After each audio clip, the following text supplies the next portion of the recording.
May I present Taika Waititi, fantastic. Hello. Director of Jojo Rabbit, won Best Adapted TV. This is... Does everyone hold the thing when they talk up here? No, I mean, you could hold it above your head if you want. It's heavy. Yeah, it's heavy, right? Yeah. Yeah, it's very good. So, an award for Best Adapted Screenplay. It's a great script and a wonderful film. You must feel brilliant. I feel good about this award. I think for adapted, what people don't realise about adapted screenplays is it means you have to be able to read other people's stuff. And original screenplay, that's kind of easy. Just tap first because it comes into your head, you know. But this one, you got to take something, and make it your own, and add Hitler in there. And add Hitler and jokes. Yeah. The book is a little different and it's a bit darker, and doesn't really have the sort of. It's not quite the same tone. It doesn't have the imaginary friend in it, but it's quite different. It adapted the right word. Yeah, it's injected something else. Injected screenplay. Drastically changed. Yeah. But it feels amazing, and it's. I've often seen these things on TV, and it's my first time coming to the Baftas, and to be rewarded with this was validating. It is validating. It's a wonderful film, and I imagine it was actually quite hard to get away, given that it is the subject matter that it is, the fact that you're playing a kind of imaginary Hitler. Mm-hmm. Quite a hard film to sell initially, but it's done brilliantly. Yeah, it's a hard film to pitch for a start. You can't. I mean, it's no real easy way of launching into that conversation. You can imagine those early meetings, which would have been like, well, picture this. It's a little boy in the Hitler Youth. You can sort of feel the atmosphere just leaving the room. So I decided to write the best screenplay I could and let that be the pitch. And I thought that if I could just capture the tones and really explain with the script the movie that I wanted to make, then that might be easier. And it did, and that's what worked. Yeah. So I gave the studios the scripts, and then they got it.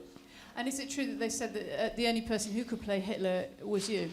Yeah, Searchlight said that. They said that was their thing. What do you think it was about you that they wanted you to play Hitler? I mean, obviously, we share a lot of similarities. You look great with a moustache. Yeah, thank you. Yeah, no, I'm not sure if I should be insulted because I do think I'm a lot better looking than him. But I think what it comes down to is two things really. Like if it was a big celebrity playing Hitler, I think that would have taken away from the heart of the story about the kids, and I think it would have been a distraction because it would have been, and then it would have been used as a sort of marketing tool. I think I think all the posters would have just been. Let's just name an actor. Yeah. Will Smith as Hitler on a poster. And it would have been a distraction. I think that, and also it was written in such a specific way that, the way that I'd written the lines and stuff, it was never meant to be an authentic portrayal or depiction of Hitler. Yeah. I guess he had to be a 10-year-old in a grown-up's body, which, if you meet me and know me... You have an original 10-year-old that's still sense. There. Okay. Do we have questions? You've asked one already, so I'm going to ask this gentleman. Congratulations, Taika, on Thank a you. fantastic film. You made a very, very funny speech, including a joke that went down very well about taking the gold back home to the colonies. Are you looking forward to meeting Prince William later, and is this something that you will bring up with him? Am I going to? Obviously. I mean, maybe. No, I'm not going to bring that up. It wasn't him. Who just won? Who's these people? Some little kid just won. That's For Sama. That's the. Fantastic! It's a great film. I mean, it's a big dream of mine to meet a royal. So we'll see how that goes. Yes, see how the party I'm not goes. here I'm not here as an emissary from New Zealand or anything like. I'm just here to do my own thing. Okay, we have one more question. Yeah. Yeah.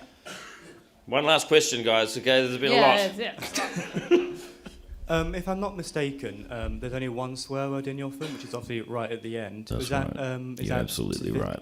And it's the F word. Is that on purpose? Can you say it? We can imagine it. Fuck off him. Oh, dirty man. Oh, he's got a dirty mouth, this one. Oh, potty mouth. Yeah, what's the question? Did you do that on purpose to try and I just ate make one of it those lovely little square sandwiches. When I come to England, I love it. You cut the crusts off. Because all my life, I wanted my crusts cut off. Yeah. My mum never would do it because she's out there. And I don't know if they had the same thing here. So if you eat your crusts, your hair curl. Makes your hair go curly. Yeah. I was like, yeah, but it's already curly. I don't want that. I want to get less curly. Anyway, this is not answering your question. What was your question? I've almost forgotten. Did you save that swear word specifically just for that instance? Yeah, I want kids to see the film. I want young people to see the film because I think it's important that they understand what has happened in the past and what, as humans, because we're such idiots, we can potentially be doomed to repeat in the present and in the future. And in America, you're probably aware that you can only have the F word once in a movie, and anything above that. Also, it can't refer to sex. So it can't be a sexual connotation. So you can have an F word, but we're not referring to sex. Okay. Anything above that, if you have 2 F-bombs, it's automatic R rating. So you're cutting out everyone up until they're basically 18. So it was really important to me writing the script that I was determined to keep it, For clean, so cleanish, the kids can see it. And even then, with the people who do the ratings and stuff, we had to there's certain shots we had to lessen, take a few frames out of certain shots around the hangings and stuff, because if it's too long, then that can then bump up your rating to an R as well. So. Okay. And you kids who? Roman? I'll talk about Roman very briefly. He's a lovely, lovely kid, and I cast him because he is as close as possible. He's as close to the character that I wrote as I could find. So the kid at the end of the film who's dancing on the street, that is Roman, and that's what I wanted. Okay. Thanks, Thank guys. you. So we're being ushered off. Thank you very much. Thank you. Congratulations, Taika.